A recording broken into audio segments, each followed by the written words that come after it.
കുടിക്കാൻ പൈപ്പിലും വെള്ളമില്ല, കുറെ കെറ്റിലും വെള്ളമില്ല.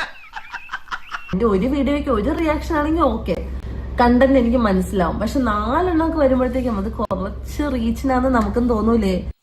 നിന്നോട് ആര് പറഞ്ഞു ഈ വിട്ടിത്തം? എനിക്ക് ചില കാര്യങ്ങൾ പറയാനുണ്ട്. ഇവിടെ എല്ലാ ക്രിയേറ്റേഴ്സും തന്റെ കണ്ടന്റ് റീച്ച് ആവാൻ വേണ്ടി തന്നാണ്, നീ അടക്കമുള്ള ആളുകൾ റീച്ച് ആവാൻ വേണ്ടി തന്നാണ് ചെയ്യുന്നത്. കൊമ്പൻ സ്രാവിന്റെ അടുത്ത് കരിക്കാടി ചെമ്മീൻ കളിക്കണ പോലെ അവക്കണ ഒരു കളി. ഞാൻ എവിടെങ്കിലും എന്റെ വീഡിയോ റീച്ചിന് വേണ്ടിയിട്ടല്ല ചെയ്യുന്നത് ഞാൻ എവിടെയെങ്കിലും പറഞ്ഞു? പിന്നെ ഈ റീച്ചിനെ പറ്റി പറയാൻ നിനക്ക് എന്ത് യോഗ്യതയാണുള്ളത്? അവളെ ഞാൻ പഠിപ്പിക്കൂടാ. അവള് കോളേജിലും സ്കൂളിലും LKG പഠിക്കാത്ത പാഠങ്ങൾ ഞാൻ അവളെ പഠിപ്പിക്കും. നീ എങ്ങനെ അടി റീച്ച് ആയത്? നീ എങ്ങനെ റീച്ച് ആയത്? അത് നിനക്ക് ഓർമ്മയുണ്ടോ? നല്ല ബെസ്റ്റ് മോളാ. ഇതിന്റെ ഒരു വിത്ത് കിട്ടോ? ഞങ്ങളുടെ ഈ സൈസ് ഇല്ല. നിന്റെ പാസ്റ്റ് നിനക്ക് ഓർമ്മയുണ്ടോ? അല്ല ബ്രാഞ്ച്, സത്യത്തിൽ ആ ചേച്ചിക്ക് എന്താ പറ്റിയത്? ആ ചേച്ചി പണ്ടൊന്നും മദിരാശി പോയതാണ്. എന്തിന്? നടിയാവാനായിട്ട്. വെറുതെ ആയി. ആദ്യം അവന്റെ തൊപ്പി എന്ന് പറയുന്ന അവന്റെ കാമുകയായിട്ട് ഇരുന്നിട്ട് എന്റെ ഗതികളല്ല എന്ത് പറയാൻ. അവന്റെ ജീവിതത്തിൽ കയറി, അവന്റെ സ്ട്രീമിനകത്ത് കയറി ഇരുന്നിട്ട് അങ്ങനെ 4 ആളെ അറിഞ്ഞല്ലയോ നിന്നെ 4 പേര് അറിയാൻ തുടങ്ങിയത്. അങ്ങനല്ലയോ നിനക്കൊരു ഫേസ് വാല്യൂ തന്നെ ഉണ്ടായത്. മനുഷ്യനാവണം ആദ്യം, എന്നിട്ടുണ്ടാക്ക് നിലയും വിലയും. അതൊന്നും സൂത്രത്തിൽ ഉണ്ടാക്കല്ല വേണ്ടത്, സ്വയം ഉണ്ടാവട്ടെ, അതാ കഴിവ്. അല്ല, നീ സ്വന്തമായിട്ട് ഉണ്ടാക്കിയെടുത്ത ഫേസ് വാല്യൂ ആണോ? എത്ര കുട്ടികളും പഠിക്കൂലെന്ന് വെച്ചാൽ ഞാൻ സ്വന്തമായിട്ട് തന്നെ ഉണ്ടാക്കിയ ഫേസ് വാല്യൂ ആണ്. പക്ഷെ നിന്റെ എന്താ ഔദാര്യമാണ്. ഇയാളെന്താ ഒരുമാതിരി മുള്ള വെച്ച പോലെ വർത്താനം പറയുന്നത്. ആദ്യം തൊപ്പിയ ഊംഫിച്ച് കുറെ നാള് അവള് റീച്ച് ഉണ്ടാക്കി. ഇപ്പൊ ലല്ലുവിനെ ഊംഫിച്ച് ഇപ്പൊ റീച്ച് ഉണ്ടായിക്കൊണ്ടിരിക്കും. ഓരോ തവണ ലൈഫിലോട്ട് ചെന്ന് കയറി അവന്മാരെ ഊംഫിച്ചല്ലയോ നീ റീച്ച് ഉണ്ടായിക്കൊണ്ടിരുന്നത്. എന്നിട്ട് എന്നെ വന്നിട്ട് തോലിക്കുന്ന. സോറി, അറിഞ്ഞോണ്ടല്ല, മനഃപൂർവ്വല്ലേ. സ്റ്റിൽ നിന്നെ തൊപ്പിയുടെ എക്സ് നല്ലി വഴി അറിയപ്പെടുന്നേ. സ്റ്റിൽ എനിക്കിഷ്ടപ്പെട്ടു, എനിക്കിത് വളരെ ഇഷ്ടപ്പെട്ടു. നിനക്ക് ഇങ്ങനെ തന്നെ വേണം. നീ ഇനി 10-50 കെട്ടിക്കഴിഞ്ഞാലും നീ തൊപ്പിയുടെ എക്സ് തന്നെ. അതാണ് നിന്റെ ടാഗിലേ, നിന്റെ ഐഡന്റിറ്റി അതാ. മനുഷ്യരുടെ ജാതകമല്ലേ, മാറിക്കൊണ്ടിരിക്കുകയല്ലേ. അപ്പൊ സമയം നന്നായിരുന്നു, ഇപ്പൊ മോശ. അല്ല നിന്റെ കുടുംബ പേരിലോ അല്ലെങ്കിൽ നിന്റെ അച്ഛന്റെ പേരിലോ ഒന്നും അല്ല നീ അറിയപ്പെടുന്നത്.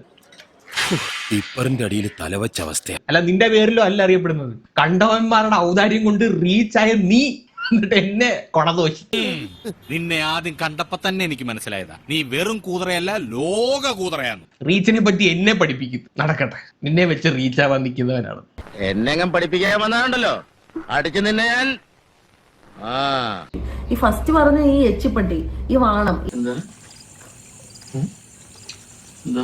ഈ വാണാല് ഞാനൊരു സ്റ്റോറി ഇട്ട പോലെ എന്നെ വേണം എഗെയിൻ വേണം. എടി നിനക്ക് കിട്ടിയൊന്നും മതിയാവുന്നില്ല, എനിക്ക് മനസ്സിലാവുന്നില്ല. എടാ ഉണക്കേ, മുഴുവനും തള്ളിയിട്ടില്ല, തള്ളാൻ ഒരു ഇത്തിരി കൂടി ബാക്കിയുണ്ട്. എന്താ കാണണോ? ഈ വാണത്തിനോട് ഇത്ര താല്പര്യമാണോ, ഇത്ര കൊതിയാണോ നിനക്ക്? എനിക്കിഷ്ടപ്പെട്ടു. പണ്ടൊക്കെ ദൈവം പിന്നെ തരാമെന്ന് പറഞ്ഞ് അവധി വെച്ചിരുന്നു. ഇപ്പൊ മൂപ്പരുടെ പേയ്മെന്റ് ഒക്കെ റെഡി ക്യാഷാ. വാണം അഡിക്റ്റ് ആണെന്ന് തോന്നുന്നു ഗൈസ്. ഇവൾ വാണം അഡിക്റ്റ്.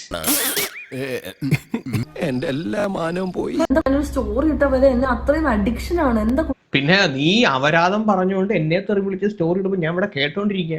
അവളെ പോവാൻ പറഞ്ഞു, വേറും മണ്ടിയാ. എന്നെ അത്രയും അഡിക്ഷൻ ആണ്. എന്താ കുട്ടാ നിനക്ക് എന്നോട് അഡിക്ഷൻ? ഇത് ഈ എടുക്കുന്ന ക്യാമറ, വീഡിയോ റെക്കോർഡ് ചെയ്തിന്റെ ക്യാമറ എന്റെ ആയിപ്പോയി. അല്ലെങ്കിൽ പണ്ട് തൊപ്പിയിലെ ക്യാമറ നോക്കി തുപ്പിയല്ലേ മോന്തൊക്കെ ഞാൻ തുപ്പി തന്നേനെ.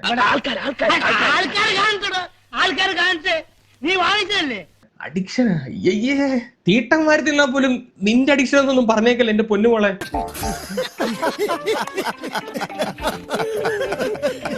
സഹിക്കാൻ പറ്റൂല. ഈ റോഡിൽ കൂടെ തേരാപ്പാൻ നടക്കുന്ന ചാവാലിപ്പട്ടിക്കുണ്ട് നിന്നെക്കാരും അന്തസ്.